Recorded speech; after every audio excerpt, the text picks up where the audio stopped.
one life influencing another.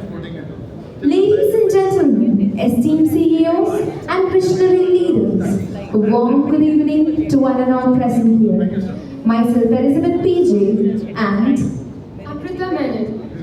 students of SEMS Educational Institution are honored to serve as your Master of Ceremony for today's prestigious occasion. I request all the dignitaries to be seated on the dais.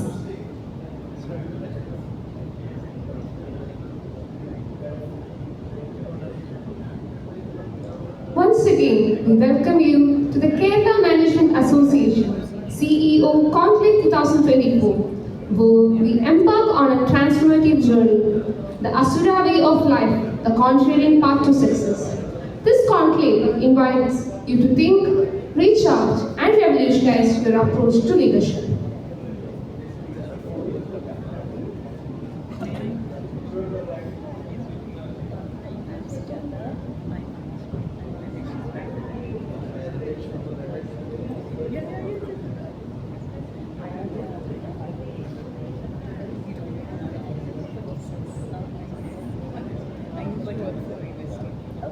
Let us take a moment to bow our heads and heart in prayer. I welcome Amrita to lead us in prayer.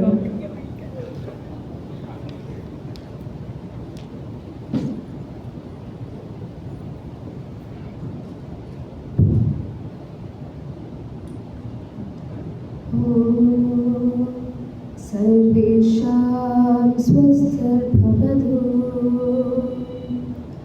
Sarvesham shantar bhavatu Sarvesham purnam bhavatu Sarvesham mangalam bhavatu Sarve bhavantu sukhinah Sarve santu niramaya Sarve bhadrani pashyantu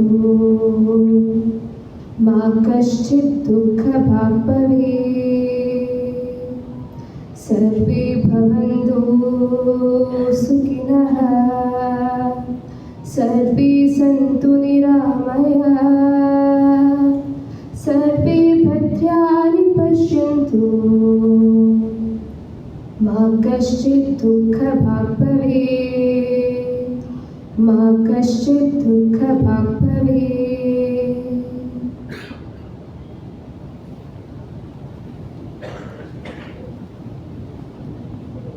It is my honor and privilege to invite Mr. Ramesh Nair, MC member of Kerala Management Association, for the welcome address and introduction of the speaker.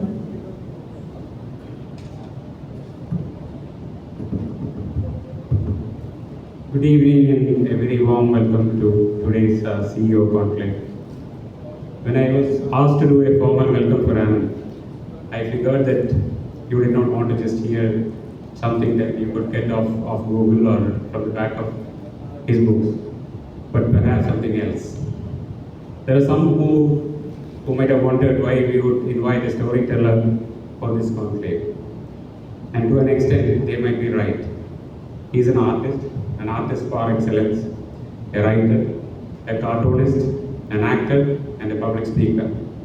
He is known for mythological fiction, Asura being his most famous work till date. He is featured twice in the 100 top celebrities in Forbes India. His books have been translated into more than 12 languages, and he has even written a prequel to the very popular Bahubali. For someone who was born in small town Tripura, who went to a local school and enjoyed the company of his classmates more than his textbooks, this is no mean feat. We hear of very few writers and still very few from Kerala who make it big in the global arena. In this right, Anand is a CEO unto himself. We have invited him here to tell you how he set up his book company, if I may call it so. How he got good at social media marketing, went to acting school, rubbed shoulders with the big and mighty in Bollywood, managing to get away with screenplay rights to major series and movies. He can tell you how he set up his production house and an outsourcing factory to churn out books by the dozen. He can share his contrarian views on how you can harness your base instincts to get ahead in life with examples from history and mythology. He probably holds the record for the most number of books and articles released by an author within such a short span, in his times or even in history. All this from an ordinary guy who loved poking fun at his teachers, who dabbled into one business after another, who was perhaps the first senior employee to have actually resigned from Indian Oil Corporation. They didn't even have a standard procedure in their manual to handle it. He even read his first English book outside of textbooks while he was in college. So he was a late starter. For the sheer courage and mettle that he has shown, I am proud to welcome this august audience to meet Mr. Anand Neelakantan.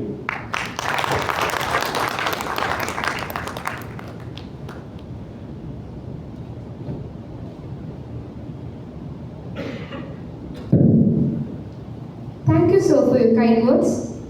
With immense pleasure, we invite Mr. Bimbu Bipululu, President of KMA Management Association and Director of Medivision Group of Companies, for the presidential address.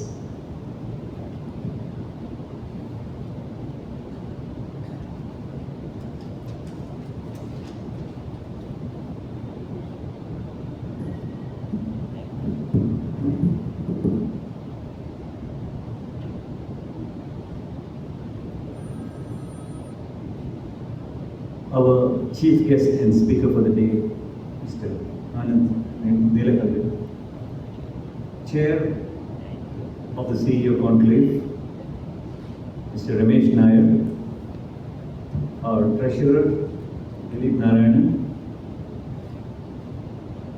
who is also standing in as Secretary today, past Presidents of KMA, Managing Committee members, KMA members, and dear CEOs, once again, a warm good evening to all of you.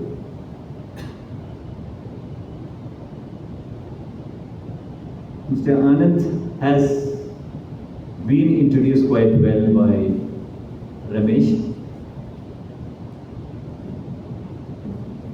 and just as Mr. Ramesh said, what would be the connection between a prolific writer and a CEO forum? That was a question that came up. But when we decided to present him here at the CEO Conclave, Mr. Anand, being a very close friend of Ramesh, he knew much more than that.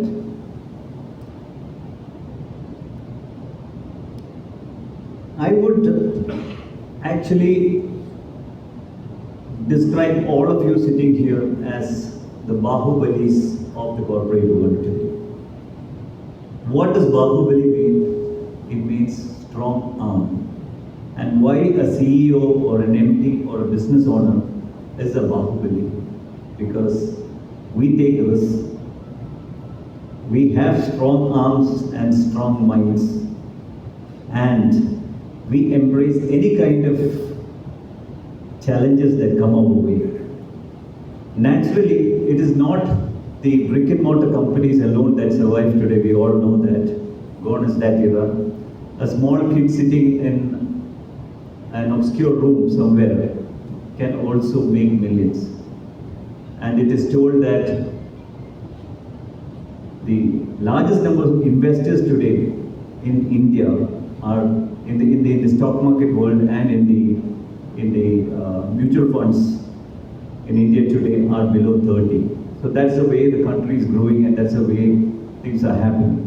So every business or rather every profession today is a business, and it can be connected to a business. And for those who know how to make that particular business big or that particular profession big and make money. But I think Ratan Tata was a great example of telling us that it is not business alone that matters, it is also giving back to society. So in a way, business per se is also contribution back to society. But then there is no harm in something this, there is no sin in something called profit. And I think Mr. Anand Neelakantan is a classic example of that. Ramesh just mentioned about him writing about the prequel, or 3 volumes of the prequel of Bahubali. And what is Bahubali? The movie. The Bahubali, the movie, took place primarily because of the thread on which this whole thing expanded. So he is one of the primary persons who was instrumental in making Bahubali a great success. And what was that success? And what more could a CEO learn from that? The first film, Bahubali 1, had a 250 crore budget, and it netted 1,810 crore, and that is the first Indian film that crossed the 1,000 crore mark. Then the next, that is the second movie. The first movie was had a budget of about 180 crores, and it netted about 650 crores. So the second Bahubali actually crossed the 1,000 crore mark. And for a novelist, for a person who is an engineer by profession, who took to the corporate world, who worked for the BPCL, and then all of a sudden quit for his profession's sake, or for his passion's sake, took up writing, and his first novel, Asura, becomes a chart-breaking bestseller in the first week of its publication. So what is that? Don't you call that the CEO of anything or a business? And that's not the end to it.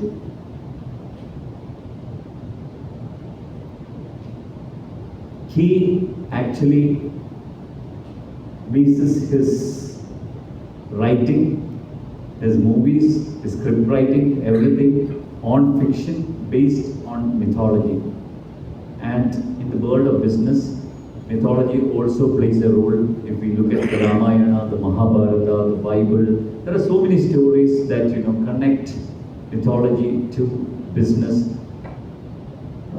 Some sufferings for the businessman, and then ultimate victory, and lots of challenges on the way. So that is what I think any business or a businessman needs to understand. And when it is told in the form of stories, we get motivated.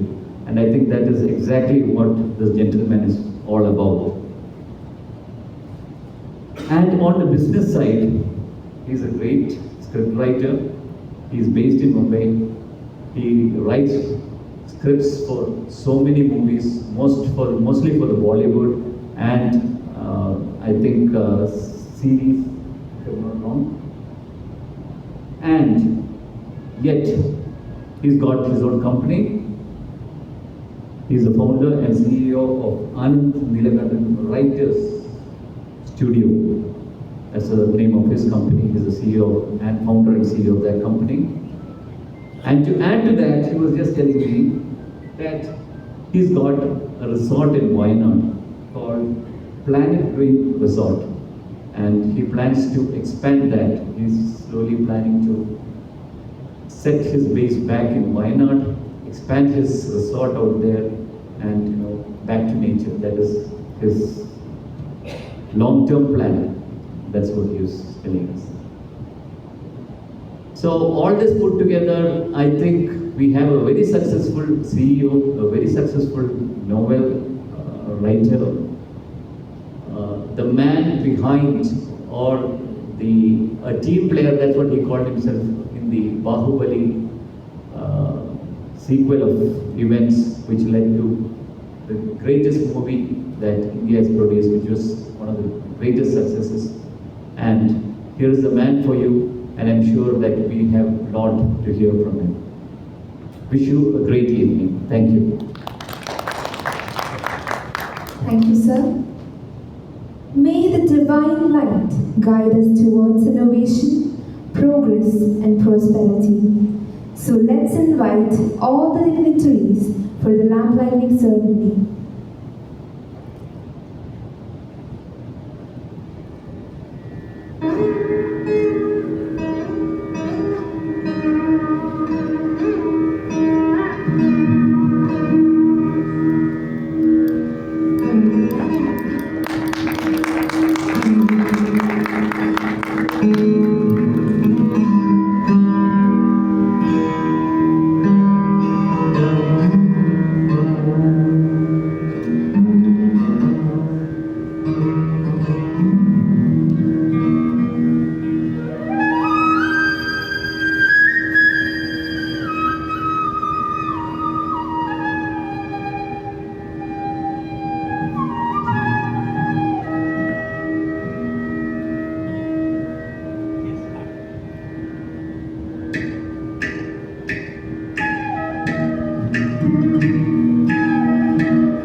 Ladies and gentlemen, it's my great pleasure to introduce a keynote speaker for the day, Mr. Anand Neelakantan, a renowned author, screenwriter, and columnist.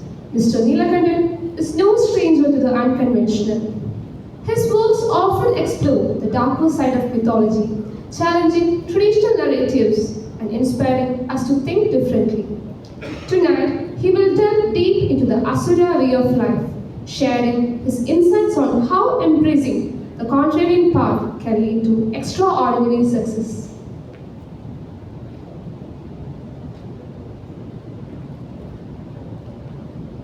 Good evening, and thank you KMA, Ramesh, and all my friend Anjali we had studied together for inviting me here.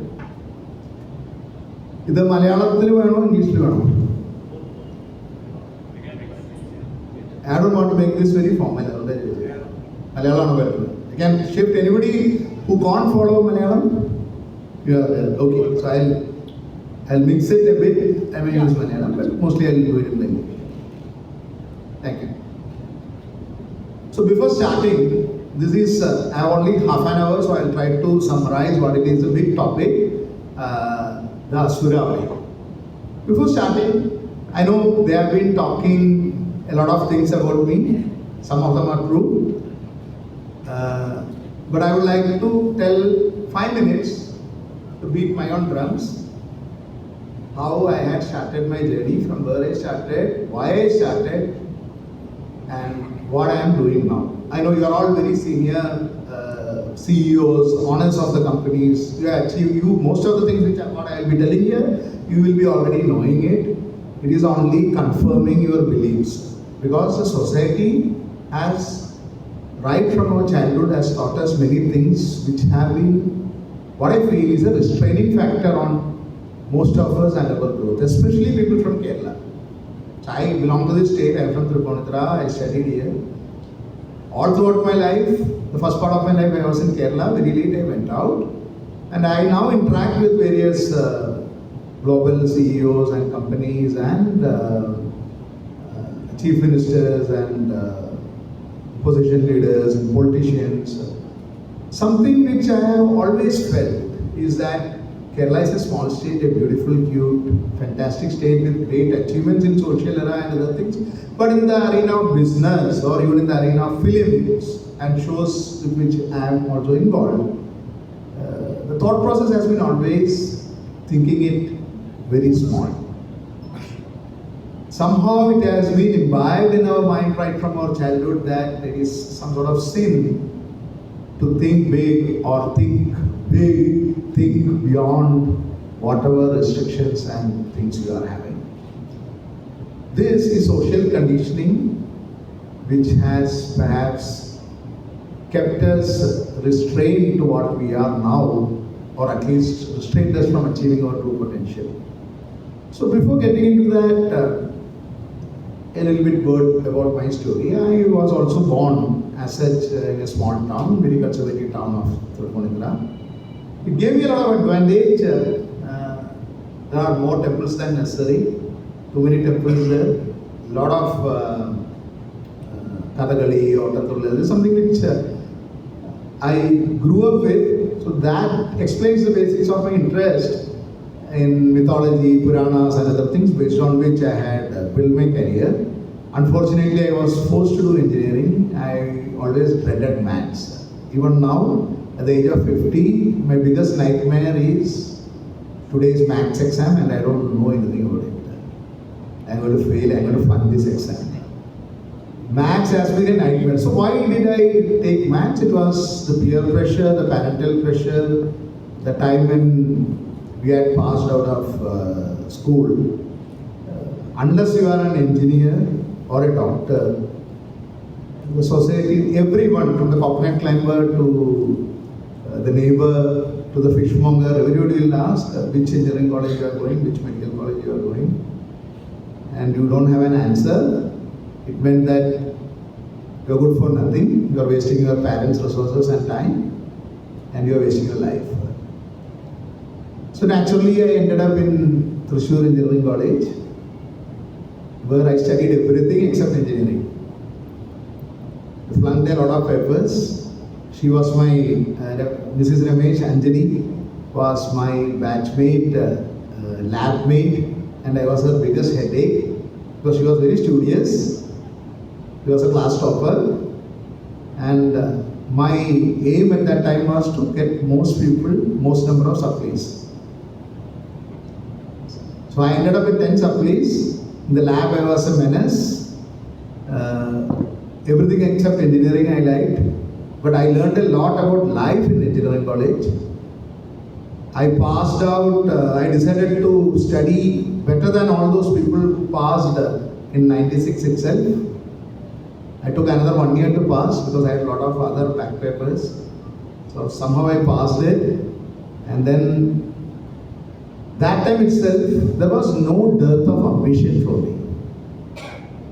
So in the college, they somehow got me out of college because I was never going out of it. Somehow got me out of the college. At that time, I took a vow that I will never come back to this bloody place. Sorry, excuse me Sanskrit.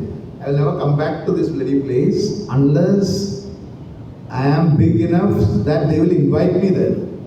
I'll never step into this place because somehow I passed. I don't want to see the inside of any college henceforth because all the education system was restraining for me. They asked for confirmation of certain things and never allowed any sort of creative or different thinking. And right from my childhood, I always had the problem of bowing down to authority. That made me a cartoonist, not a published cartoonist at that time, but I used to draw the cartoons of all my teachers, all my classmates, with some additions for them like horns and tails and fangs. Sometimes I used to get caught. Some good friends used to snitch me up. So half of the time I used to spend outside the classroom. I always had a problem with authority.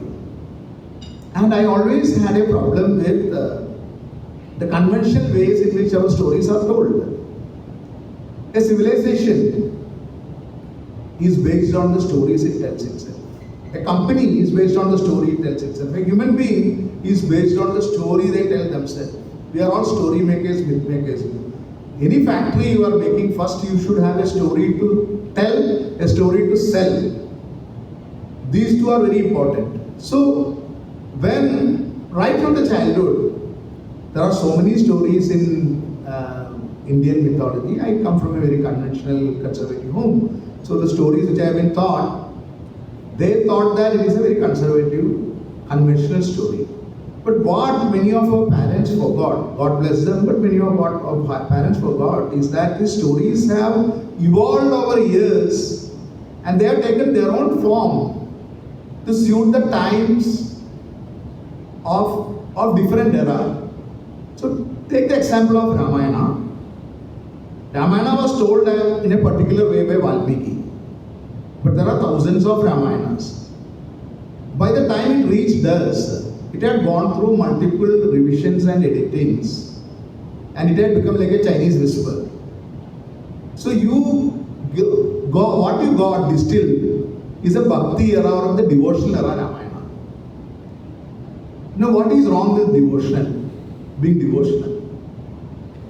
Or Bhakti. Being obedient to the God or the religion, to the priest, to the parents, to the guru. What is wrong with that? There is nothing wrong with that. That is what a society needs from you so that it can control you. You can be good citizens because of that. Nothing wrong with that. But it restrains you also. So if you take the Indian thought process, this is one civilization which encouraged all forms of thought process in its infancy or in its youth. It is only after the repeated defeats during the invasions which happened in the medieval era that Ramayana itself started changing. It became blind devotion to the god, blind devotion to the temple, blind devotion to the guru. The same is the case with Mahabharata. From a complicated tale of greyness of morality, it became a simplistic, comical tale of good versus evil.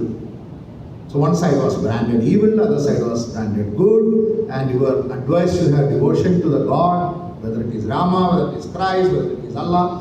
I am being religious neutral here, but I will be taking more examples from Hinduism because I am more familiar with it. No offense taken or given. So, obedience became a fact. Then the kind of advices what the parents and teachers usually give to the kids, even many of us unknowingly because of the training, we will be giving the same kind of advice. Be contented with what you have. Work for contentment. This is enough. Don't be greedy. You should not be angry. You should control your anger. Jealousy is a very bad emotion. And so on and so on. They give a lot of gurus. They give big discourses on Gita, their own interpretation of Gita. Gita is like an ink on the wall. Anybody can give any interpretation. So Gandhi sees Ahimsa in Gita. The same Gita is read by Godse and he sees something else in this. Like any religious text, they are like the clouds in the sky, ink on the wall. They have some shape. It is up to those who read to interpret it and they will see the way they want. So the gurus who are advising it, some of them genuine, some of them corporate gurus, CEOs in their own right, who owns private jets, many of them I have closely interacted with. The kind of things what they sell is that you do nishkama karma. Many corporate gurus or the philosophers of today, the corporate philosophers of today, they keep repeating this like a parrot that do nishkama karma. We'll be going into all those things. So coming back to my journey, I was fed with all these advices, but I always rebel, thinking that if all these emotions are natural, why it should be bad? Nature has wired us in a certain way. What is the use of anger? If it is so bad, why should nature, or if you are a creationist, why should God put that emotion in you, then you think regressively, if you are contented. What would have happened if your predecessors were contented? Your ancestors were contented. If the first man or first woman was contented, you would still be living in caves. Right? They are contented with what they are. They are contented to be monkeys. They are contented to be the cavemen. It is from the spur of discontentment the civilization started. So, they were cold, they invented fire, they couldn't walk, run fast enough or carry things, they invented they tamed beasts of burden, they invented the wheel, and so on and so on and so on, it went on, and now also everything what we have, everything in this room, look around, everything in this room, everything is a product of discontentment of human. Why? What is the use of this mic? I can speak without that also, no? But to enhance it, somebody didn't feel contented with what they had, and this was invented. So this is the first false advice you get: be contented, whatever you have, be contented with that. And this, what is the kind of stories what they used to say?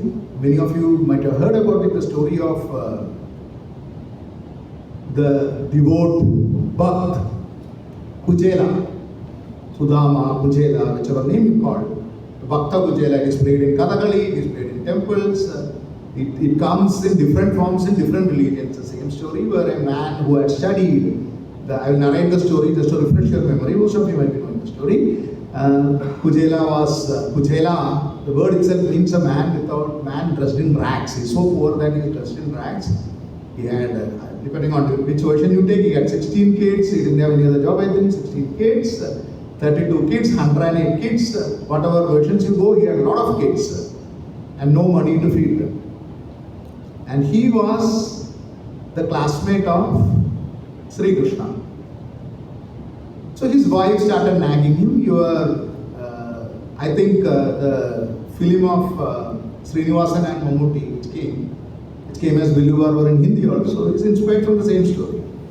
Any story you find are inspired from the age-old stories. There are only 5 or 6 stories in the world. That's another thing.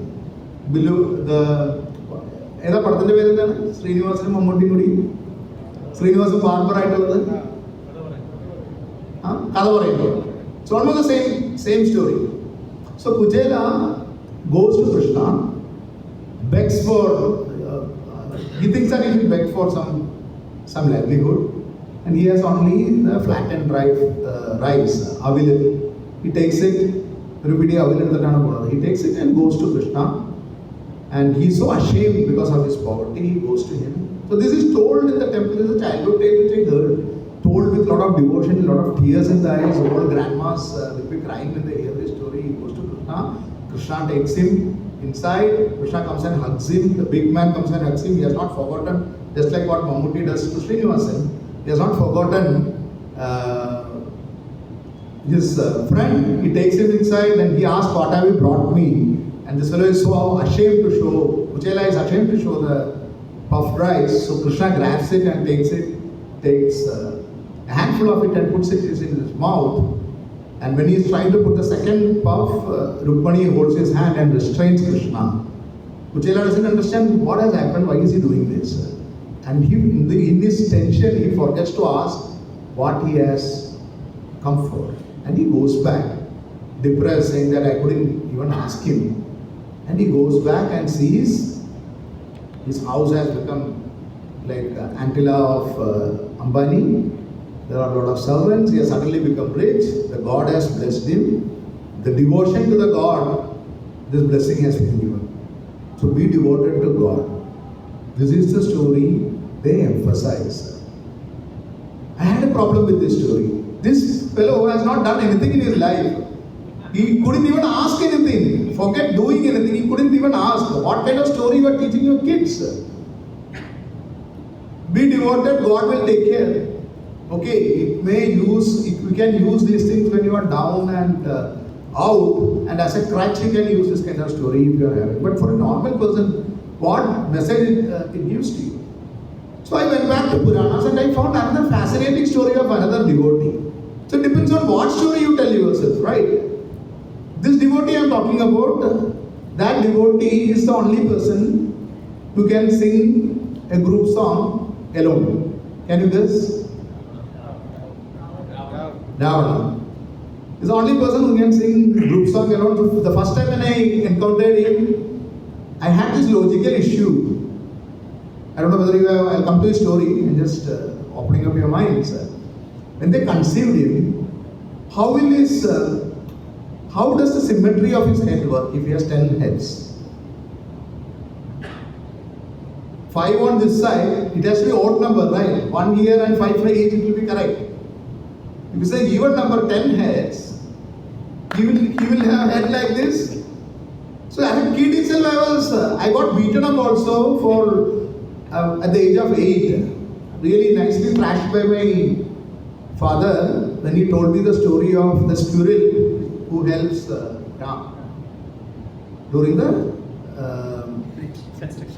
Sedubandhan. Rameshwar Ketuna Samyata. Sedubandhan, the squirrel, you know that story. The squirrel comes and it rolls on the sand and it puts, and my father said, this is what. So Ram took, even Anand Neelakantan, even the squirrel is doing whatever its effort, and the God blesses him, he caresses him, and there are 3 lines on the squirrel's back. And my naughty mind at the age of 8, I laughed, and he asked, why are you laughing? I said, then Sita will look like zebra. I got whacked for that. So Ravana, as a child, had a lot of problems how he will sleep.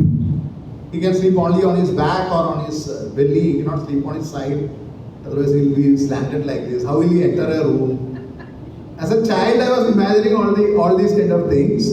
But that apart, his story fascinated me. He gets this Pushpak Vimana. He grabs the Pushpak Vimana. It belonged to his brother Kubera. He grabs the Pushpak Vimana from him and he is traveling. And suddenly the Kailas is there. He is not able to travel above it. His aircraft's range is only that much. He is not able to travel beyond it. Or there is some magic, whatever it is. So he comes down and he asks, what is happening here? What is this? So Nandigesha, the bull of the big bull, not Harshat Mehta, Nandigesha of Shiva, he says that this is Shiva's land, get lost, don't be here. So Ravana doesn't know at that time who Shiva is. He asks, who is Shiva? So Nandigesha says, he is a great god, he is Maheshwara, he is the god of God. Devamka Dev, Mahadev. Ravana says, I don't care if Devamka Dev is Mahadev, then this Kailash should not be in this icy wilderness of China or Tibet. He didn't use that word. Now it is in China. And many right-wingers claim it is a nuclear reactor. We have to be really scared. It is in China now. So Ravana says, I want to take this to Lanka. And Nandigesha laughs. Nandigesha tries to stop him. He defeats Nandigesha. Then he puts all his 20 hands and tries to lift it. You all would have known the story. I come to the point of the story. Let me narrate the story. I am a storyteller, right? So at this time there was a tiff between Parvati and Shiva. They were fighting on some budget issues or whatever at home. And Parvati was not speaking to Shiva. Shiva was trying his level best to coax Parvati back, but nothing was working. At this time, this Ravana lifts up the Kailasa tilts, and Parvati is scared and in very, you know from where Bollywood gets film ideas, right? From these stories only. When the Kailasa tilts, Parvati loses her balance and she rushes to Shiva and hugs her husband, and the tiff is over, so Shiva is pleased. But then Parvati asks, why is this shaking? Why is this moving? Because this Rakshas, the demon, Rakshasa is trying to lift it up. So Shiva finds it amusing that somebody is trying to lift up the Kailas itself and take the god itself. So what he does, he presses his toe and Ravana is crushed under it. You go to any temple across Kerala or Tamil Nadu, you find this so-called demon Ravana lifting the Kailasodhar and lifting it as sculptures or as painting. One of the most famous incidents in Indian Puranas. He presses it, and what Ravana does, He's not able to get out. Only with great difficulty he takes his two hands. This is a story, okay, so bear with me. And then he tears off his belly, takes out his intestine, and using it as veena, he composes a poem for Ravana, for Shiva. So the most famous Shiva Tandava Stotra, he composes it. Then and there. When Shiva is pleased, Shiva does the Tandava, causing him more pain because he is dancing there. Shiva does the Tandava, and finally after that Shiva comes, Anand Neelakantan rather than Tandava. Shiva comes and asks Ravana, what boon you want? You have done something spectacular. You have shaken the Kailasa itself. Yeah, you got crushed. But I am amazed by your ambition that you see a mountain and you want to take it, move the mountain and take it back to Lanka. And knowing that I am living there, still it doesn't stop you. You are lifting it up. And when I crushed you, when all your hands are crushed and you are in pain, you are not wallowing in sympathy. You are not waiting for God to come and save you. You are composing a poem, one of the most beautiful poems, using your pain to create something beautiful. What do you want? And Ravana says, the classical answer of Ravana, give me Chandrahasa, give me the sword, and I want to earn the world what I want. I don't want any boon, I don't want any lottery, I don't want what Sudama and Krishna. He doesn't want any freebies. He wants to own the world, earn the world using the sword. This is Asura Marga, this is Rakshasa Marga. That is why Ravana was celebrated and Kuchela is only told, he became famous only during this Bhakti era when his self-pity and wallowing tales started coming. None of the temples, with rare exceptions, have the sculpture of Kuchela. They have the sculptures of Ravana lifting this. Because this is what, when India was confident, when India was the light of the world, like what Arnold Toynbee calls, this is what Indian gurus used to teach. And from there, the lessons change. And maybe it is coincidental or maybe it is correlated. The lessons change. And the moment we started telling the wrong stories from the Puranas, the downfall started. You became passive. You wanted somebody to do something. And every time the natural instinct to become big comes, like crabs, the society, your own family, everybody starts pulling you down and cutting the wings of your dreams. The perpetual discontentment of Ravana is what made the Suvarna Lanka. Otherwise, he would have remained like Kuchela. This is the Asura way number 1. It's a big, when I take it as a corporate class with examples and exercises, it's a whole day exercise. I'm trying to, I think already I'm overshooting my time. I think I'm just trying to compress a few of these things. Next comes the anger. Why there is an emotion of anger? The emotion of anger is the nature of the world is telling you something, that you are lacking something. You are feeling somebody has slighted you, and there is a big scope for improvement.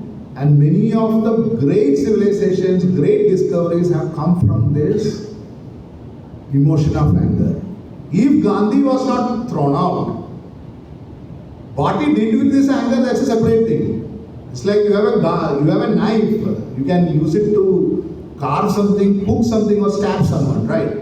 But you can't deny the knife. Same way, when Gandhiji was thrown out in South Africa from the train, there's a great anger he felt.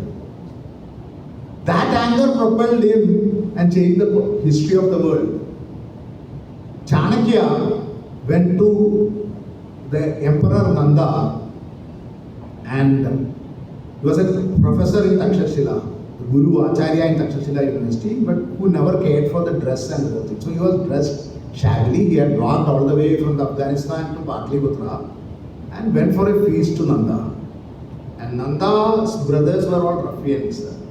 They saw this Brahmin sitting, looking so poor and shabby. They went by the appearance. He was sitting along other invited guests.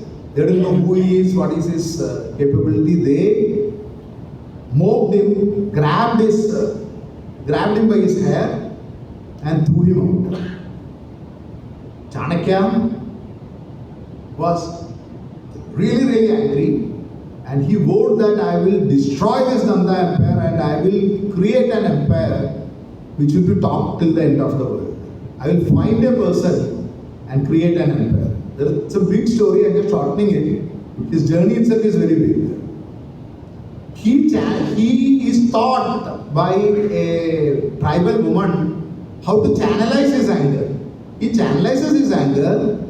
He finds out a shepherd boy, trains him, and ensures that the Mudra Rakshasa, the Sanskrit plays about that. He ensures that he becomes the emperor of Mauryas, the first, in the historical era, the first big empire in India, the Chandragupta Maurya. In his dynasty, the Ashoka comes. That dynasty started from the anger of a man. Christ goes to the temple and finds that it is used like times have not changed. Even now, most of the religious places and most of the men who claim to be that of God use their religious places as a place of commerce and many other things. So Christ goes and in great anger he whips. He takes a whip and whips people out. But what are you taught in the church? That you never be angry. Just anger is justified, anger has to be channelized. How to channelize anger and use it as an energy is Asura Marga. I'm not going to explain it and bore you. Please read the book, because you won't read the book. I want to sell the book also. Next comes the jealousy and competitiveness. Or jealousy is always considered as a bad emotion. But if jealousy is a bad emotion, then there is no life at all. Most of the companies grow because there is a sort of great competitiveness. Because the society has become like this, that society doesn't approve it, people try to hide it. But jealousy is an indicator also. So you will feel jealousy only about things which you are passionate about. I don't feel jealous of Yeshudas, because I can't sing to save my life. No? So I will admire it. I will feel jealous of another writer who is earning better than me, who is writing better than me, who is getting better awards. I will definitely feel jealous because I am passionate about my profession. You can see that if you are stopped feeling jealous about any of your competitors, it's an indication that you are lost your passion about it. Only for things you care that you will feel jealousy. Same to do with competitiveness. So I discovered it through my journey.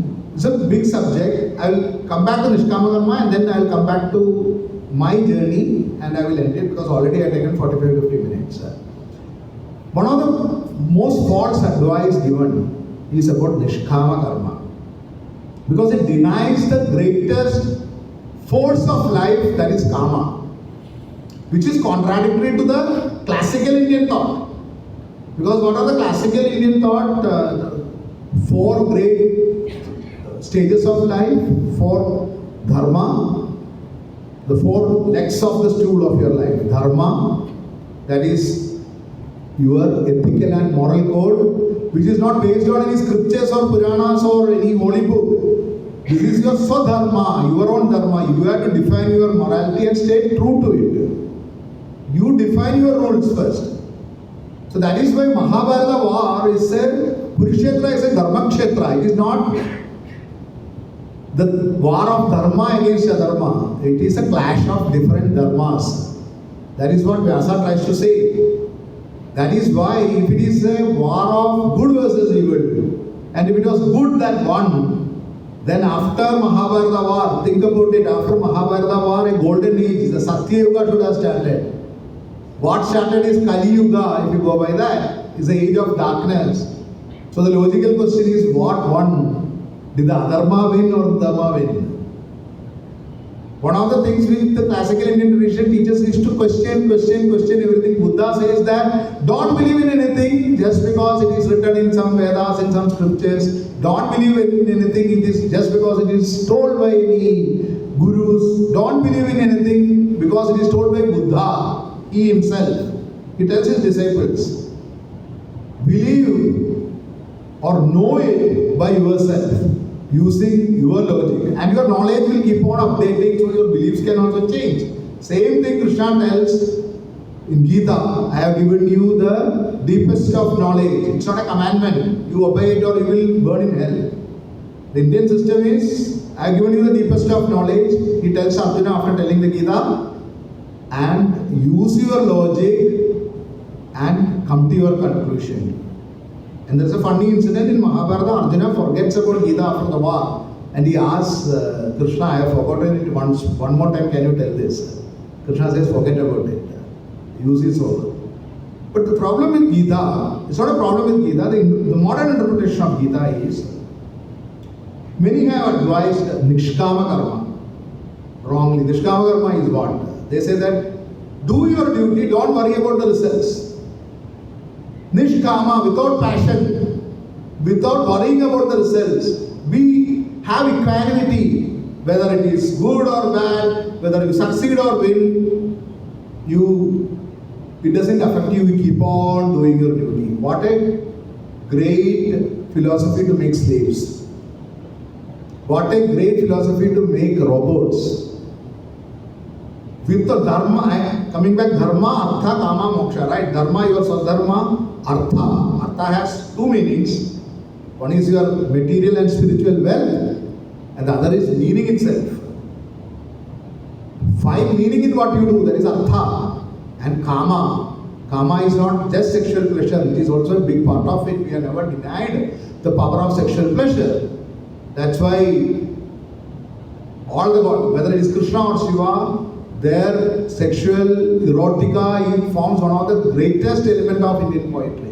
Whether it is Tamil or Sanskrit in the classical situation. But it's not just a sexual pleasure, it is about the pleasure of everything. So the first part of Gita, this is what Krishna offers. You will win the land, you will win fame. Read only the first part if you want. You will win fame. People will praise you. You will get the kingdom. You will become the king of the kings. Fight. He is not telling Nishkama Karma. He is showing what you want. He is giving you a dream and asking you to fight for achieving that dream. Right? It is only towards the end of it, and Gita as such has been, so many people are written it. It's not written by one man. You go with the Sanskrit. It's having different slokas of Sanskrit. So people have put a lot of things into that. If you don't have passion, the karma is not there, you can't do anything. You will become like a buffalo. You have seen a buffalo, right? Buffalo stands in the sun and rain and just eats grass. That's his dharma, it just eats grass. It doesn't care. You beat it, it doesn't care. You tell Vedas on his ear, it doesn't care. You become like buffalo, you are no longer a human. Human will always have karma, that's why dharma, artha, kama. Then only if these three are balanced, you will have moksha. Moksha is a state where you find where it is not just going to some heaven and doing it. That is a later day interpretation. Moksha is achieving balance in life. It's a final leg. So Gita, the way in which it is presented now, it contradicts this thing by telling that you should do karma without thinking about anything. No. You have to visualize the first part of Gita. You have to visualize things. You have to have unfettered ambition. As big as taking the Himalaya to your home. As big as lifting it up. As high as the sky. There should not be any limit to the ambition. And you look around, see the people who are successful in any field. Including the spiritual leaders. What could be more ambitious? Our ambitions are very small if you really think. We need to have a very happy family life, some good money and good flashy car perhaps, whatever it is. Or our factory should become bigger. See the so-called spiritualists, their desire is the biggest desire. They talk about don't have desires. And what could be more ridiculous than having a desire to achieve moksha, achieve nirvana, achieve the heaven, achieve this, that. Their ambition is far higher than yours. Whether they achieve it or not is a separate thing. Even we don't achieve everything we aspire to. But they are having the biggest ambition and advising you to reduce your ambition. How unfair it could be that. Hence Asura Marga. It is just, an Asura is not a bad word, was never a bad word. Asura in Hindu Purana is Indian, this thing, whether it is Jainism, Buddhism and all, is giving importance to the materialistic aspect of life. And this had been a civilization which celebrated materialism. It was a British trick to convert India to a spiritual country so that we won't think about materialistic things, we won't ask for freedom, we will be contented with what it is. Gita becoming such big important thing also is a British era product. It was never so big. Gita is not the equivalent of Bible or Quran for India. Gita is one book among a vast library of books, most of them often contradictory. Because human beings are different and what book is suitable for you may not be suitable for me. So India was a highly materialistic civilization. Along with spirituality, spirituality was just a side product. That is why it celebrated Lakshmi, the goddess of wealth. It has a god of all temples, festivals are done with pomp. Money is celebrated, always celebrated. Wealth is celebrated. Achieving wealth was never considered a sin until the last 200, 300 years. Poverty was never celebrated. Poverty was considered as, I'm not telling it being heartless, so many people are poor in the country because we have been, one reason is, including the leaders, everybody is having this limiting thought. Abundance was always celebrated. Every sloka in Vedas, starting from Rig Veda, he is not asking for spiritual growth, it is asking for material wealth. The Maharudra, what they do in the temple, they give other philosophies. You understand the language is all about having material wealth. I want cows, I want horses, I want... At that time they didn't have private jets and all, otherwise that also would have found in the slokas. Asura Marga is celebrating it. So I slowly understood it. So in 5 minutes to tell my story before winding it up and opening it for question and answer session. Many of the things perhaps you may not be able to digest, and the conventional argumentative Indian way I also love to argue, so we can open it up for that. So I understood this. I never wanted to work as an engineer. I thought at that time my thinking also was limited. So I thought the biggest thing one can achieve is to become an IAS officer. So I went to Delhi.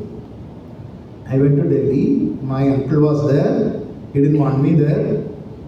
But I got into his home, he had a small home. I got into, made an absolute nuisance of myself. After a few days, I started writing. At that time, so I started writing letters to the editor, which was highly controversial, criticizing the government and all. So he got scared. He was an ex-government servant. So I had to quit from his home. I stayed in a slum kind of place for 6 months. For making a living, I sold tawa. I didn't know Hindi at that time. English itself was very difficult. Hindi was... Now I write lot of serials and other things, films I written in Hindi, but at that time it was totally difficult. So I went to this person, small anecdote. There was an advertisement saying that, do you want to be rich? So I didn't have 5 rupees in my pocket. Definitely I wanted to be rich. Who doesn't want to be rich? So I went to that address. It was in Old Delhi, in a slum area. So when I went there, he opened the door. He found that I am not wearing a tie. He asked me to wear a tie and come. I didn't have a tie. With great difficulty, I borrowed a tie. I even now don't know how to tie the knot. That time what I had tied, I still have that tie. I just head inside that and tied it up. I got the tie and went to him, and then he asked what all are your ambitions.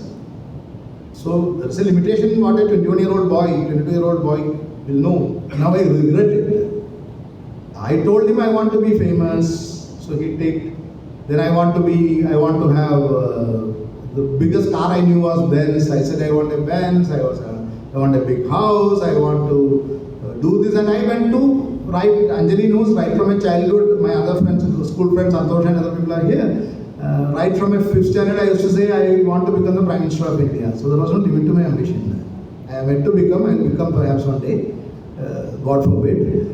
So I told him I want all these things. So he made a list of it and he gave me 2 tawas. and told me to go and sell this. He was being serious, he was not being sarcastic. And I will get 5 rupee per tawa. So I don't know Hindi, so he made me by heart. I still remember it. Bhaiji Bahenji ek tawa hai. I had 2 tawas, but I didn't know the grammar, so it doesn't matter. Bhaiji Bahenji ek tawa hai. इसका कीमत है 100 रुपया. आप एक तवा ले ले तो मैं आपको दे दूँगा एक तवा मुफ्त. This much Hindi is only required. And I had to go to the slums because other homes they won't take you. So in the old Delhi slums I used to go. One good thing about that place is however poor it is, when they open the door they will give you a glass of water. It's a cultural thing there. They offer the glass, and I really needed it. It was 45 degree, 48 degree. I had a big bag there. I was determined not to work in engineering, and nobody was offering a job also for me. That's a break. So I went there.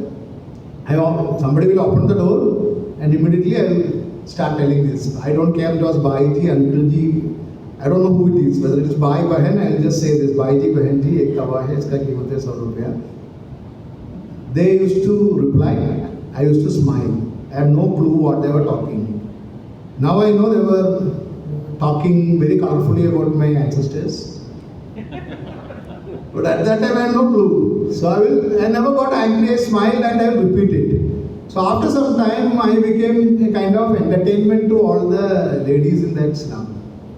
And soon I had a group of kids coming behind me. I'll be having this and a lot of kids will come. And they will say, Bhaiya, Bhaiya, Bhaiji, Bhaiji, bol denge. So I will repeat to them, Bhaiji, Bhaiji. And surprise, I started earning a living. I had a record sale. I used to sell 100, 120 tawas without knowing the language. And 500 rupees was good money in 96, 97, 98 period. 500 rupees was good money. I passed the prelims, but I never got the mains. I got into IOC. Later, I worked in Kitco for some time. Then I got into IOC. Cutting long story short, then I achieved everything what the middle class want, what my parents want. I got a job, I married, I had kids, I had a house, I had a car, everything was ticked. And the job was absolutely boring. Absolutely boring. I was in charge of Alapi, I put some petrol pumps. Selling petrol, how exciting it could be. Everybody wants petrol. No? Selling tawa was different thing. I was selling petrol. So life became boring, predictable and contented. Happy life. Good family, everything I am living here in Kerala itself at that time, Alapi, Kannur, evening you can go to beach, Sarkari job. Everything was alright. Then I started something is wrong. I am too contented in life. This is not the way to go. Something is seriously going wrong with me. And it was at that time then I had got the bosses are bosses everywhere. So I got a very nasty boss. He used to be very, very abusive. And lot of work pressure was there for no reason. No reason. If it was you are doing something great, you are changing the world. Work pressure you can understand. For filing reports, Excel sheets and putting PowerPoint presentation, you should not be wasting your life. This was what you are wasting life on. You are not building a nation, fighting for freedom or revolution or anything. Just writing PowerPoint presentation upon PowerPoint presentation, night 2 o'clock, 1 o'clock, review upon review, there is no time to work, only reviews are going on. So I thought I had to start something, and that is how the resort was born. The resort idea was born. I had 3,000 rupees in my pocket at that time. From wherever I could get a loan, I took, so that I won't have time to rest. And build the resort. It's doing well, 17 years, decent, except for the recent tragedy. Until then it was doing well, now it is slowly recovering. But then again, it also started getting boring. So I decided I will go back to my passion. I started drawing again. Drawing was my first passion. I published in Pakana, TikTok, lot of magazines and started earning 25 rupees, 50 rupees. Again the problem, what will you do with 25 rupees? I want to write and earn more money. So I started writing in Malayalam. Because my English was not at all good. Could manage English, it's not that I'm illiterate in English. But Hindi. I was living in Kerala also. No? So the way we speak English, the same way I used to speak English. Writing was totally out of the way. Malayalam only I started writing. Malayalam is much more fluent. Malayalam is much more fluent both in writing and speaking. 100 rupees, 150 rupees is what Malayalam magazines used to pay 15, 20 years ago. 20 years ago. So it was a promotion, of course, 25 rupees to 100 rupees. But I can't quit my job with that. Then I decided I will stop all these things. I will have to think big. And I decided I will write in English. And no clue how to write in English, but I decided I will write in English, and I will write about the character who inspired me most, Ravana, with a Ravana-like ambition. So I drew Ravana first, still have it. One day I hope if I become big enough, they will make it will find the place in its museum, Anand Neelakantan Museum. After I have written another 20-30 books and a few more films. I wrote this also. I will sell 10 lakh copies of this book. This was a time in India when not even Chetan Bhagat was selling 1 lakh copies. And I am a first time author trying to write it. Ravana-like ambition, I wrote 10 lakh. Now I regret it. I really regret it. Because I achieved that number 7 years ago. I wrote, this will come in 15 Indian languages. I wrote it. I have it in my home. 15 Indian languages. I have a lot of ambitious things I have. I'm not told all those things. Only what I have achieved I am telling. I'm also being strategic here. So 15 languages it will come I wrote. It has reached 27 languages. I was not ambitious enough. That is my regret. I wrote Asura and waited for 5-6 years for it to get published. But I was damn sure that this will be a super hit. And this is the greatest book ever written. Nobody will believe. If you don't believe yourself, no. There are, what I believe, no, there are hundreds of people out there to tell that you are not good. Why you also should tell that. You should tell yourself that you are great. No, let others do their job. Let them say, no, you are an idiot. It is their job. I consider myself great. Each of you should consider yourself great. This is the job of others. So I said that this is the greatest book. This is better than Tolstoy. This is better than Vyasa. This is better than Valmiki itself. Complete arrogance. I told myself at that time. I told my wife and conditioning, everybody is telling you are talking nonsense. Who is going to read Ravana? Because at that time, Chetan Bhagat's books were doing well and it's all about girlfriend. Half girlfriend, quarter girlfriend. I didn't have one quarter girlfriend. So half girlfriend, full girlfriend. No offense meant, but these were the books kind of genre which was telling was soft romances. Soft porn, soft romances was telling. Who is going to, this generation doesn't know about Ravana. Who is going to read about Ravana was the question. I didn't think about the consequences, just do it. And it was the most idiotic thing to do, right? You are in a country which worships Ram. In a country where people, not in the country, world across, who write anything against religion, you can get lynched, killed. You are openly writing it in English about Ravana and Sita being the daughter of Ravana. Of course, I substantiated it. There are around 32 Ramayanas which talk about that. It's a different subject when I'm doing it. One of my next books is that. Many Ramayanas, many lessons, compiling thousands of Ramayanas. Whatever my research is there of almost 2.5 decades. It was an idiotic thing to do. But this audacious dream, that Asura, Rajamouli read that Asura, called me to the Bahubali team. I wrote other books also. This Asura became one among 100 books to be read in a lifetime in Amazon. It has not reached. Of course, many times when you have a very big ambition, you may not reach the top, but where you reach will be quite good. I didn't become better than Tolstoy, but at least I am in the first 100. That is good enough for somebody who learned English very late from a small town. I am unhappy, of course. I wanted to be the first 5, first 10 and all. That is there. It should come one day or other. If it doesn't come also, it's better than being an engineer in a small company and living, not a small company, big company and just living a contented life. Every moment is a discontentment which is rushing. From that, I was called by Star TV to write the Siya Ke Ram series. I wrote Siya Ke Ram series, which was at that time viewed by 40 crore people, which is not a bad number, almost half the population viewed. It came in all languages. Then I wrote Duryodhana's Mahabharata, I wrote Vanara, which is becoming a film, Bali's this thing, Bahubali 3 books I wrote, which became a big film. Unfettered ambition, one thing I told was never say no to anything, whatever life offers. So when acting opportunity came, I acted.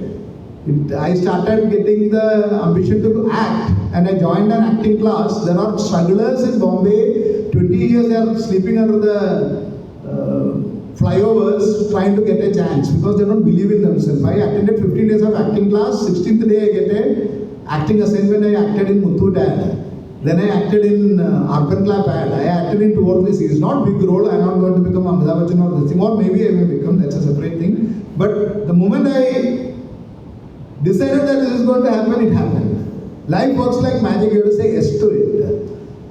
This is this thing, whatever I wanted, I have not even achieved 10% of it, but whatever I achieved because of the unfettered ambition, using jealousy as a propelling force, using anger as a tool, using discontentment as my fuel, and believing in the Asura way. So by telling one last story, I am going to end it. I can't help telling the story. This is a tale which I got it again from my father. But this one was not from Purana, it's a folk tale. There was a house in Tripura, which was a haunted house. Haunted house. Small story, I'm not going to trouble you much. The night, there used to be a big sound in Malayalam, of course, since it's Tripura. Inna vidicho, there used to be a sound.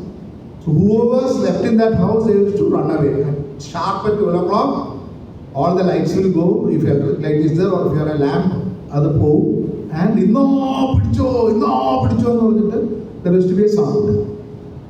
And people used to run away. So one man came, he heard about it, and he decided to take the challenge. He went to the home, and the sound started coming in.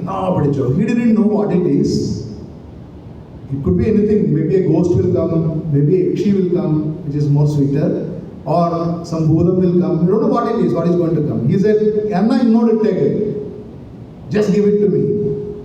And a huge box of perhaps stolen goods, huge box of gold ornaments and precious stones came. Very simple tale, very profound also. Life throws you a lot of things. Never say no to anything what comes. Never shy away with it. You don't know what is the opportunity. What will maximum happen? Make a mistake. Make a mistake.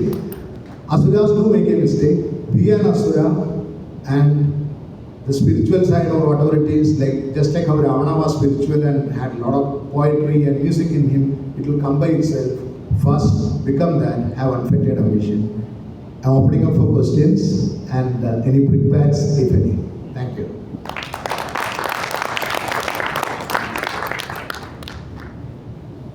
Your unique perspective, masterful storytelling, and insightful observation has left a lasting impact on our leaders.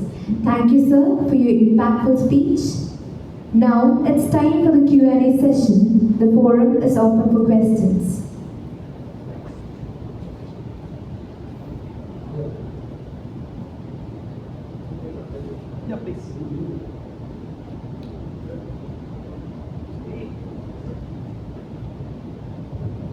Yeah, very good evening. It's a wonderful speech. It's a really thought process which is there embedded somewhere in the mind, and you have brought out that. It's very nice to listen to it.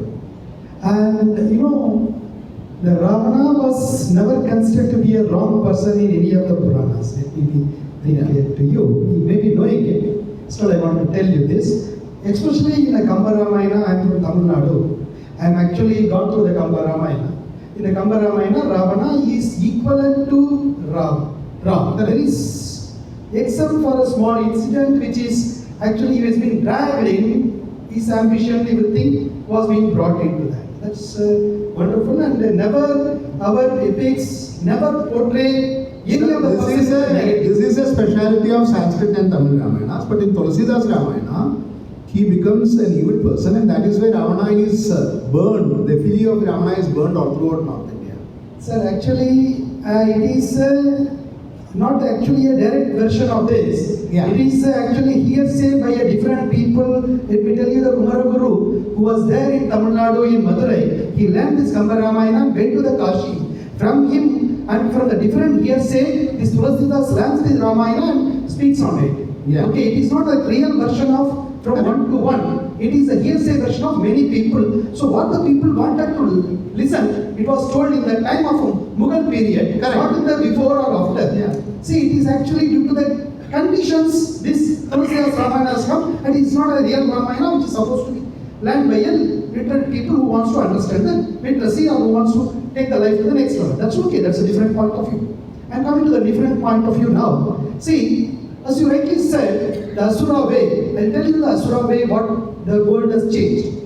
The Rakshaka and Rakshasa. Rakshakas and Rakshasas. Do you understand the difference of it? And can you please elaborate a little bit? Even Rakshas comes from the word of Rakshaka also. There is a version which says Rakshas comes from Rakshaka also. The one, there is a book in Hindi called Vayam Rakshamaha. He uses this Sanskrit theory of Rakshasa being the Rakshas. The Rakshaks of forest, that is why they are opposing the sacrifices, ritual sacrifices. It's not only that, actually the Indian medicine has said both. See, it is not only the Ayurveda, but also a different type of surgery and other things were considered. And these Rakshakas, they have to understand what's happening inside the body, they have to open the body to learn and other things.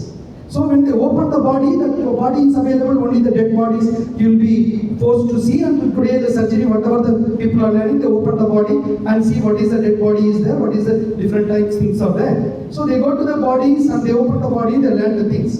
So the Rakshakas were learning that, and the illiterate people or the people who are giving the stories, they made it in a different way, that they are Rakshasas. So the Asura itself is not Asura actually. These are because of colloquial words, this got changed. So you can have a different working on this. That's the reason we lost actually all the surgeries what the Varamitra has made it, what the different type of surgeries what the India was having. Okay, all the things are lost only with Ayurveda because all these Rakshakas have made Rakshasas. Okay, and because Rakshasas, we don't follow the Rakshasas, so we lost. So that's the same thing. Like what you have visions, that is also a wonderful thing. See, even in the ambitions, whatever you are talking about is really good, and India was having a different religions. It's not only the godly religion. See, as you rightly said, today only we talk about Buddhism and other things. But before the Buddhism also there were religions in India itself which contradict everybody, and it was appreciated. You know, they were actually supporting it. Okay, there are different religions which you will be knowing. So Ajiva, Sarvagas, those things were there. Okay, all the things we are talking about different religions, and definitely there were a lot of arguments. Okay, even the Shankara was a very good philosopher and argumentative. And he had ambitions. Even in the night time, he calls that man and tells that, I want to argue with you because within the 32 years, he has made a big philosophy. So because of the big ambitions what he was having, otherwise the person of 12 years, those things we actually fail to explain to our younger generations. As you rightly said, these are the things we have to explain to the younger generations to say how ambitious the people have to be. As you rightly said, I really understand and really appreciate whatever was there inside actually you were talking about. I really appreciate, hats off to you for the wonderful topic what you have taken in a different perspective which is actually required for the people to look at the books in a different ways. Thank you very much, it was wonderful. Thank you. Thank you.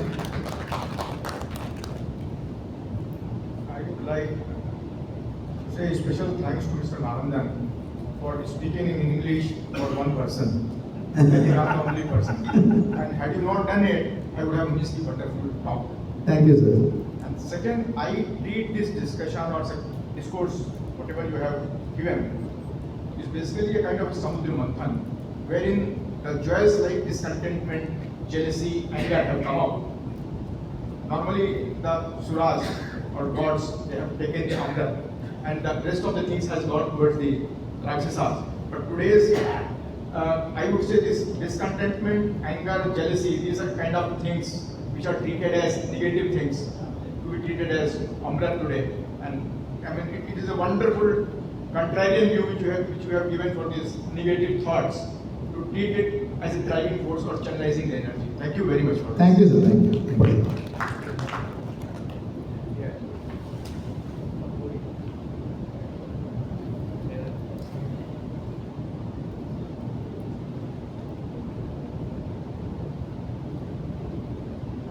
That's all. Anyone else?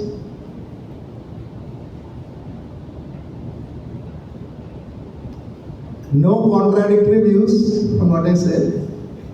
What is there to Actually- still actually- imbibe and thought process has to be. Actually, there can be a contradictions. Definitely there has to be. Basically, there is a thin line between all the things. Anything of excess is actually a poison. Correct. What in Tamil also says, okay, anything of more than a limit, even it is a love more than a limit, a anger more than a limit, everything is within the limit. Okay, within the limit, everything is required in a, see, even if you go to the PSU, there is a medical. They feel whether this man should be a man, woman should be a woman. So you cannot have a man as a woman as a man. You cannot have as different people to employ. So they verify if you are emotional, if you are perfect, then only it's right. And let me tell you, even Indian mechanisms, Indian philosophy can be seen in this. Okay. The Indian mechanism, Indian philosophy also actually looks for, every stage you are supposed to perform what you are supposed to perform. Thank you, sir. Okay, that is part of Indian religion. Definitely, that's actually to be prized, to be actually, the life is to be celebrated. Every age, what is supposed to be done in that age, to be celebrated.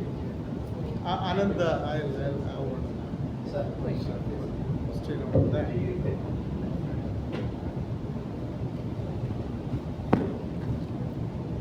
Say, as you mentioned, the Ravana was not a very bad character in this Ramayana stories. Actually, he's a very good singer.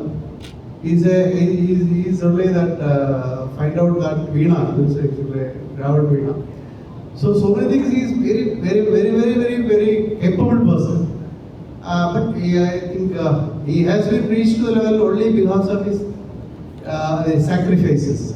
So when he was a child, when he was a small child, they were wandering in the forest, and when he was laying in the lap of his mother Kaigasi, he has seen that the Kubera is traveling on his Pushpaga Vimana. So there only he started his ambition. So who is that? That mother told that he is your brother. Is traveling on ambition, is the Pushpaga Vimana. Then he started ambition that he has to earn that. And he's gone for the tapas and sacrifices, with great sacrifices. He pleased the Brahma and got his. Then he's a good organizer. The entire Rakshasa have been organized by him. He finally fought with Indra and conquered the dynasty of Indra and then won that. So in the management theory, he is to be studied. Actually, he is a very good example of a good leader in that. But then you told that for any wishes, that karma, there should be a limit also. He has some qualities which is beyond his limit, he is not able to control. And where this is going to take, Sita also is inspired by somebody, that his own sister, who has been motivated him that she is a very beautiful lady in that. So his wish he could not control. So because so many curses he's got it only because of the karma which he could not control himself. I think that is why my view on that. I agree with it, but I will only say from a contrarian point of view, if you take a balance sheet, you are all CEOs, right? Take a CFOs also should be there, somebody. Take a balance sheet of life of Ravana and Rama. In a purely materialistic point of view, nothing to do with religion and all, just take it as a balance sheet. Ravana, born in poverty, achieves huge success, rules for 10,000 years, with his wife, very well-known sons, brothers, with ultimate luxury, private jet, whatnot, private island, private jet. He lives Suvarnalanka, he lives as an emperor for 10,000 years, fights a war, fights to the last, fights like a man and dies at the hands of God himself. That is his balance sheet. Take the balance sheet of Rama, born as a prince, gone to the forest, even chapel is taken by his brother. Then his wife is kidnapped. He has to go to monkeys. And just writing it as a balance sheet kind of thing, both sides. He has to go to, he has nothing, he has to go to monkeys and he has to kill, he has to interfere in the monkeys fight and kill Bali hiding behind a tree, earning disrepute for such a great man. And then going to Lanka with great difficulty with the help of monkeys, bears and squirrel, the famous squirrel. He builds this, fights the war, and then he kills Ravan with great difficulty, almost dies twice. With the help of Hanuman, they are revived, and then gets Sita, and then immediately he abandons her, asks her to jump in, test her purity in fire, makes his wife go through this. So there's a parallel here. When Ravana was doing Havan for this yaga for his victory, monkeys under the leadership of Angada comes, Vanaras comes, and they want to stop this. But Ravana is not stopping. Whatever they throw at him, whatever arrows they throw at him, stone they throw at him, Ravana is of full concentration. He is doing the sacrifice. If he completes it, he cannot be defeated. That's a story. So the monkeys, what they do, they grab, this is all Ramayans, monkeys grab Mandodari's hair and try to drag her away. It's a ruse. They don't want to, actually Angada says, I'm sorry, I have to do this, and he grabs and does this, but it's a huge insult to a woman, right? The queen of Lanka. She says, are you so much worried about your life that you are watching your wife being dragged by the monkeys? When he hears it, he decides that, let me die, but I'll fight for the honor of my wife. And he comes behind these Pandavas, they run away, having stopped the Yajna. Even that ruse is used against him. So he is a man who, or a Rakshas or whatever you call, he stands for his wife. So honor, knowing that he is going to die. That's a hero for me. That's why I wrote Asura. And he dies like that. Whereas Rama, there are 100 reasons I have written from all sides, but I'm just putting it in the balance sheet. Then he takes Sita back. Few years they are happy. Then some influencer says some nonsense. Throw her to the Some influencer says some nonsense, some Dhobi, he says some nonsense. Immediately the wife is abandoned again. Now Sita is a single mother, the world's first single mother. Sita's character is so elevated because of that. That is why Sita used to be celebrated. She herself brought, what could be a better revenge? Much better than Draupadi's revenge, which ended in a total destruction and war. Sita's revenge is the greatest feminist revenge I can call it. She brings up two kids. She makes them so competent that they are able to defeat the entire Ram's army, including Ram and Hanuman and Tiger Hanuman also. And then it is a choice. No? Then Ram comes again and asks her to again prove her chastity. This time she has done her duty, she has brought up her kids, she has proved her point, she goes into the womb of the earth. So in Rama's balance sheet, what do you get? Finally, he suffered all throughout his life. From Asura point of view, I'm telling, unlike Ravan, lost his wife twice, fought the war, again he's not having his wife with him. And after that, his brother he has to order to die, to kill, Lakshmana has to go. Ram himself walks into Sarayu. It's an euphemism for what? We know what it is. No, he walks into Sarayu and ends it. So in the balance sheet, like a CEO, you analyze it, whose life, there is, whoever is born will have a death, even if it is God. Even Brahma has death as per the Purana. So in a balance sheet, when you see 10,000 years of life as an emperor, starting from nothing, becoming the richest man, greatest man, private jet, private island, multiple wives, great wife like Mandodari, had whatever he wanted, fighting a war and dying for the honor of his wife, or the Rama's life full of sacrifices, which appears for our materialistic Kali Yuga eyes, which appears more appealing. Hence Ravana, hence Asura in this era. maybe because of Kali Yuga we are interpreting like this. This is Kali Yuga, no? Kali Yuga, this is what you want. You can't apply the techniques of, if you go with the Purana itself, you can't apply the techniques of the better yugas of Treta Yuga, Dwapara Yuga, Satya Yuga. You can't use those values here. Kali Yuga has to be lived like a Kali's people only. Kali's people need all these things. Thank you, sir. Thank you. The author will be giving autographed books, The Asura Way, for those who want. The delegates are encouraged to utilize this opportunity.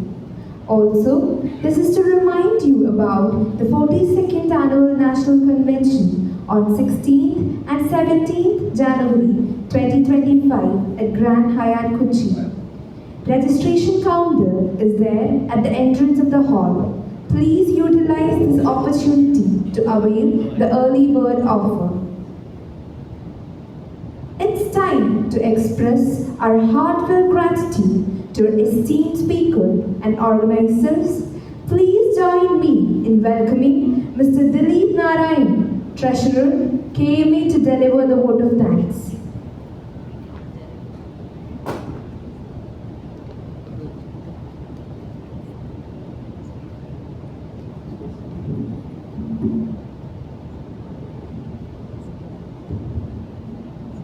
President Bikukundaran,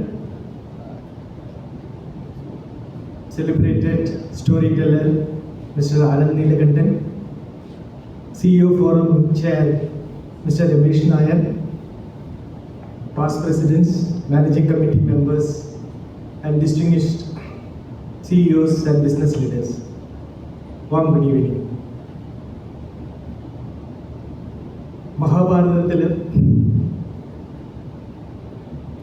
മഹാഭാരതത്തിലെ മഹാമൗനങ്ങളും രണ്ടാം മുഴക്കാരനായ ഒരാളെ ഭീമസേനനെ നായകനാക്കി ഹീറോയാക്കി രണ്ടാം മുഴം എന്ന കൃതിയാണ് എനിക്ക് ആനന്ദ് നീലകണ്ഠൻ ഇന്നിവിടെ സംസാരിച്ചപ്പോൾ ഓർമ്മ വന്നത്. അതുപോലെ the way he brought Asuras, their complex behavior as heroes. മലയാളത്തിൻ്റെ പ്രിയപ്പെട്ട എഴുത്തുകാരൻ MT വാസുദേവൻ നായരെ പോലെ വലിയൊരു അർത്ഥതലമാണ് അസുരന്മാരെ കുറിച്ച് നമ്മളാരും ചിന്തിക്കാത്ത, ഭൂരിഭാഗം പേരും ചിന്തിക്കാത്ത ഒരു തോട്ട് പ്രോസസ്സിന് today he has given us that the seed has come to us. So thank you for giving us that kind of a perspective which we were not thinking about. So such thought-provoking, such many people, very distinguished audience would have in their minds, in their hearts, they would have thought about very agitatingly. It's a kind of very, very controversial, but a very, very, I would say, very profound take on the stories and the lessons. But such a heady cocktail mix of mythology and leadership, and he always connected the mythology and psychology with management and the modern day balance sheets and the language we talk about. So thank you Mr. Anand Neelakantan for giving such a wonderful, thought-provoking, and I would say inspiring for all the lesser mortals like us. Whatever we are doing is not that bad. The kind of jealous and ambition and the greed what we have is not that bad. It's all been justified. So for making us, all of us, more we will look upon ourselves as okay, we are not that bad people. Thank you for that. Thank you. And I would like to thank Mr. Ramesh Nair and the KMA Secretariat for organizing this wonderful program. And special thanks to Mrs. Anjali Nair for bringing such an unusual speaker for this program. We generally get different kind of speakers, so it's a very unusual speaker. Thank you. I thank all the past presidents, managing committee members for their continued support. And to all of you, all the distinguished business leaders who have spent time on a weekday coming here and spending such time and engaging, this has all been enriching for KMA. Thank you. I request our president to hand over a memento as a formal token of gratitude to our chief guest.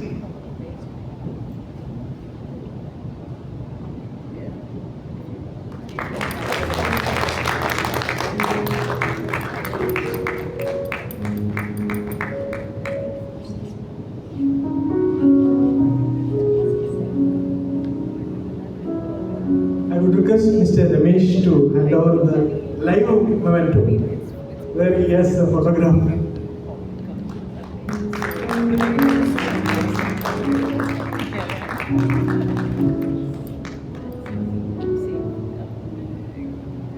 Our flagship event, Annual Management Convention, is scheduled on 16th and 17th of January.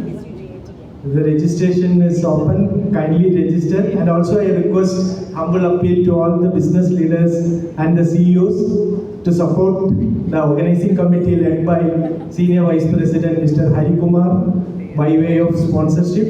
There's a great event is going to happen. We are looking forward to your support in terms of delegation as well as sponsorship. Once again, thank you, Mr. Anand Neelakantan, for your time, for your thoughts.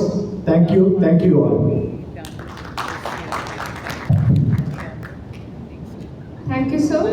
With that, we come to the end of today's KMA CEO Conclave 2024. Now I request everyone to rise for the national anthem.